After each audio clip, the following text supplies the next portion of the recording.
अस्सलाम वालेकुम जी, हम ये थाना सदर खारिया में बैठे हुए हैं।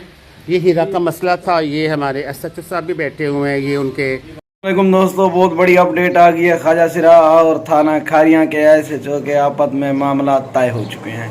आइए आपको दिखाते हैं कि क्या मामला तय हुए हैं, क्या उनकी आपस में डिस्कस हुई है, क्या उनके जो शर्तें वगैरह थी, जो मामला थे वो तय हो चुके हैं। असल वजह क्या थी, क्या कहानी थी, ख्वाजा सिराऊ ने थाना खारिया पर हमला क्यों किया और SHO ने इनको आपस में बुलाकर क्या डिस्कस की, आइए आपको दिखाते हैं। ये बहुत बड़ी खबर है, ठीक है ना। एक छोटा सा मसला हो, कुक्कड़ चोर मुर्गी चोर का जो मसला हो ना, बकरी चोर का जो मसला हो, वो भी सालों साल हल नहीं होता। लेकिन थाना खारिया के पंजाब पुलिस ने मार खाने के बाद बहुत ही जल्द सुलह कर ली और वो सुलह, वो वीडियो भी उन्होंने सोशल मीडिया के ज़रिए अपलोड कर दी। और मैं आपको दिखाता हूँ ख्वाजा सिरा और पुलिस में आपस में क्या मामला तय हुए हैं। आइए आपको दिखाते हैं। आपने कमेंट करना है। मज़ीद ऐसी वीडियोस देखने के लिए हमारे यूट्यूब चैनल गफ़ार बोलानी को आपने सब्सक्राइब करना है, साथ कमेंट भी करना है। ऐसी अपडेट हम आप तक पहुँचाते रहेंगे।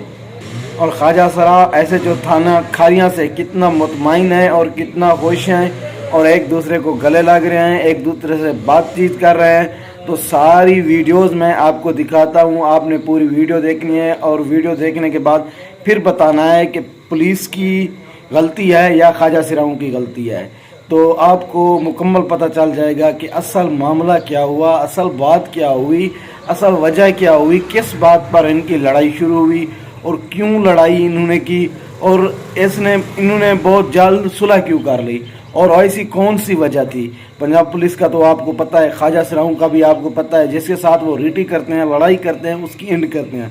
लेकिन ये मामला इतना वायरल होने के बाद पोस्टें और वीडियोस वगैरह टिकटॉक, यूट्यूब, फेसबुक पर बहुत गर्दिश कर रही थी और इतना बात को हाईलाइट किया, बल्कि बात भी हाईलाइट थी ना, बात भी ऐसी थी, मामलात भी ऐसे थे जो आपने देखे थे। पूरे पाकिस्तान में हल्ला गुल्ला मच गया, शोर शराबा मच गया कि ख्वाजा सिराऊ ने थाना खारिया पर हमला कर दिया और उसके बाद उन्होंने सुलह भी कर ली आपस में बैठ कर। और आइए वीडियो देखते हैं, पूरी वीडियो देखें और साथ कमेंट करें। मज़ीद मालूमात के लिए हमारी वीडियो देखते रहना। मैं हूँ आपका दोस्त गफ़ार बोलानी। Thank you.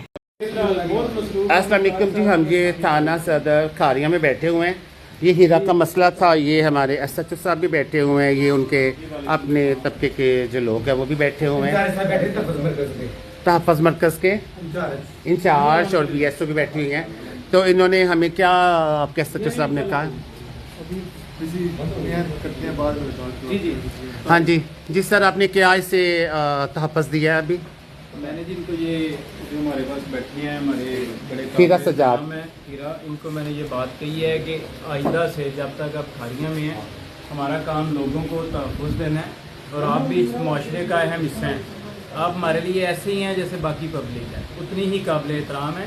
तो इनको हमने थाने का और मैंने अपना कॉन्टैक्ट नंबर दिया है 24/7। सिर्फ ये नहीं, आपकी पूरी कम्युनिटी के लिए मेरे दफ्तर के, मेरे थाने के दरवाजे खुले हैं। आपको कोई भी इशू है, कोई भी प्रॉब्लम है, हम उसके लिए अवेलेबल हैं। इसके अलावा IG साहब के हुक्म से तहफ़्फ़ुज़ मरकज़ गुजरात में काम कर रहा है, जिसके BSO हमारे पास बैठे हैं। अगर कंफर्टेबल हमारे से आप डिस्कस नहीं कर सकते तो BSO साहब मौजूद हैं, आप इनसे बात कर सकते हैं। ठीक है, आपको कोई टेंशन हो बेटा हीरा, सर ने आपको गारंटी दे दी है। वो तो नहीं मुझे तंग नहीं, वो भी नहीं तंग करेंगे। देखिए वो गुजरात में मैं भी अपना नंबर इन्हें दे के जाऊंगा, सबको दे के जाऊंगा। रात को कभी भी इन्हें कोई इशू हो मुझे डायरेक्ट कॉल करें, मैं इनका मसला हल करवाऊंगा। कोई इसको मसला मसाइल कोई भी